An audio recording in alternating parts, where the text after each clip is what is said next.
Sociopath is a term that gets thrown around a lot in a variety of contexts, and often with a good amount of assumptions and hyperbole thrown in for good measure. As a result, the actual definition of sociopathy can get a little bit muddy in the process. So what exactly defines a sociopath? What identifiable traits and qualities do sociopaths typically have?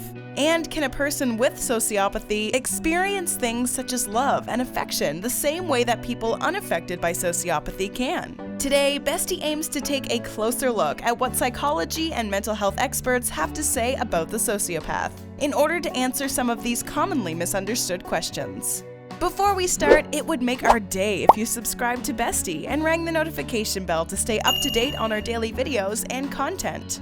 Let's start with the basics. How can we objectively define and identify a sociopath? According to Psychology Today, sociopathy is described as an informal term that refers to a pattern of antisocial behaviors and attitudes. Typically, a person who is affected by sociopathy can usually be described like this. While a sociopath may appear outwardly friendly, sincere, warm, and trustworthy, they also possess a weak moral compass and lack empathy for others that can often result in dishonest, manipulative, and reckless or aggressive behavior. Sociopaths differ from people who are described as psychopaths because, unlike psychopaths, sociopaths can usually still mentally differentiate between right and wrong, even if they continue to act in ways that are opposed to these understandings. Despite this, many people use the terms sociopath and psychopath interchangeably, leading to much of the confusion over what exactly a sociopath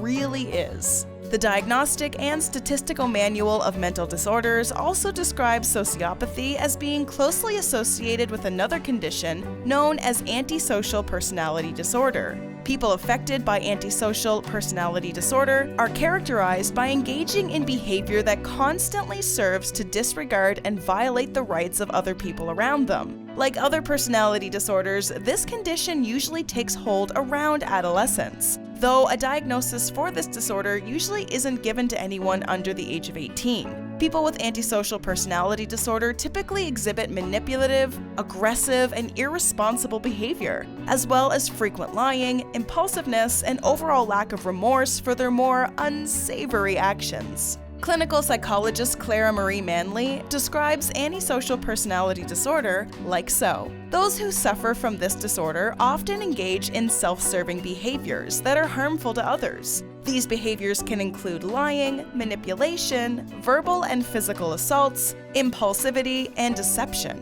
And these individuals often engage in actions that are illegal or bordering on illegality.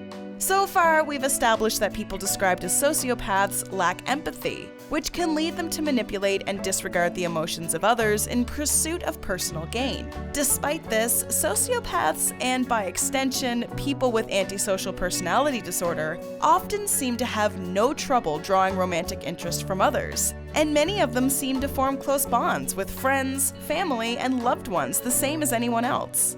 So that begs the question, is this all part of an act? Or are people who suffer from sociopathic tendencies still capable of genuine love and affection for others in spite of their lack of empathy and compassion? According to professionals in the field of psychology and mental health, signs would appear to point toward the answer being no. According to psychologist Susan Matterson, sociopaths value themselves above others. They don't bother to think outside the scope of what they want or need, and others' feelings are either secondary or a non-issue for them. To put it more simply, sociopaths are always looking out for number one, by which we mean themselves. A sociopath's natural needs and desires hold sway over the majority of decisions they make, and the way in which their decisions and actions may happen to affect others is considered inconsequential at best. A truly loving relationship is usually understood as being based on trust, collaboration, communication, and compromise, all of which typically goes against the usual motivations of a sociopath.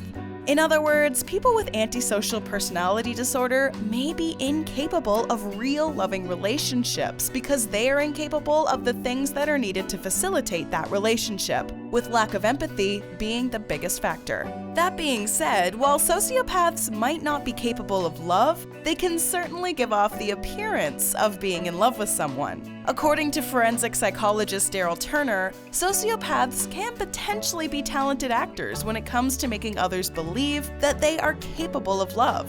Turner writes, "A sociopath can be really good at faking feelings of love.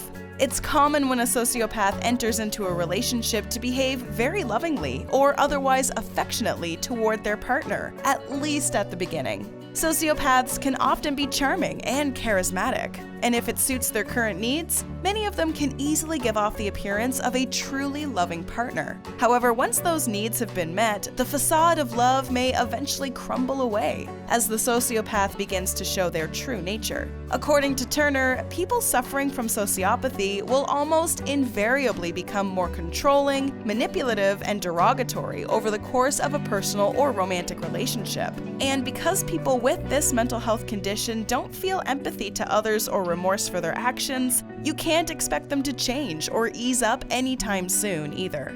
Regardless of whether or not someone actually has a diagnosable antisocial personality disorder, nobody should ever pursue or be forced to continue a relationship with someone who's clearly only motivated by self-interest. Because of this, you can see just how toxic this behavior truly is.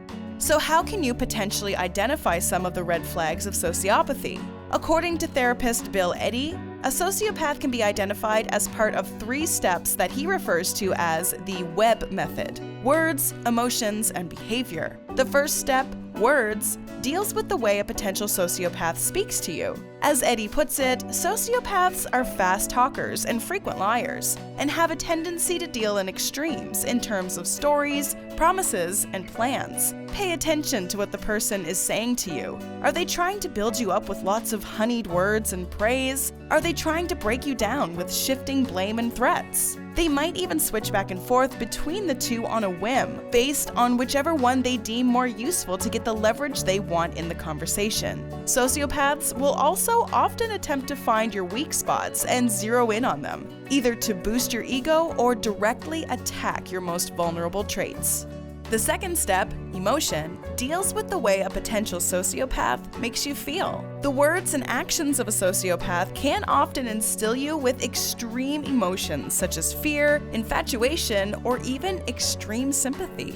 In conjunction with the previous step, Eddy suggests that you value your emotions over the potential sociopath's words, and to trust your gut when it comes to what you think this person might really be after. The final step is behavior, and deals with the way in which a potential sociopath acts or presents themselves. Eddy also refers to this step as the 90% rule, and encourages people dealing with a potential sociopath to pay closer attention to the sociopath's actions, rather than their words. As Eddy describes it, pay attention to any extreme behavior, things they do that 90% of people would not. Ask yourself, would I ever do that? Sociopaths may try to explain away extreme behavior or actions by making excuses for them, and often trying to shift the blame and responsibility for their actions off of themselves and onto others. Keep these 3 steps in mind the next time you're forced to deal with a person who seems like they might be a little off, in order to avoid getting involved with a potential sociopath.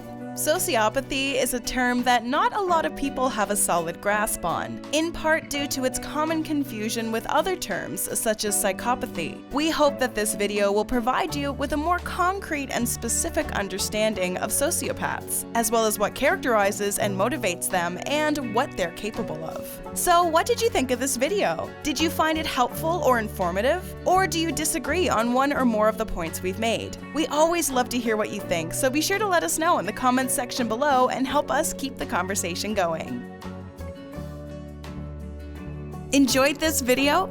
Hit the like button and share with your friends. Also, subscribe to our channel for more videos like this. Thanks for watching.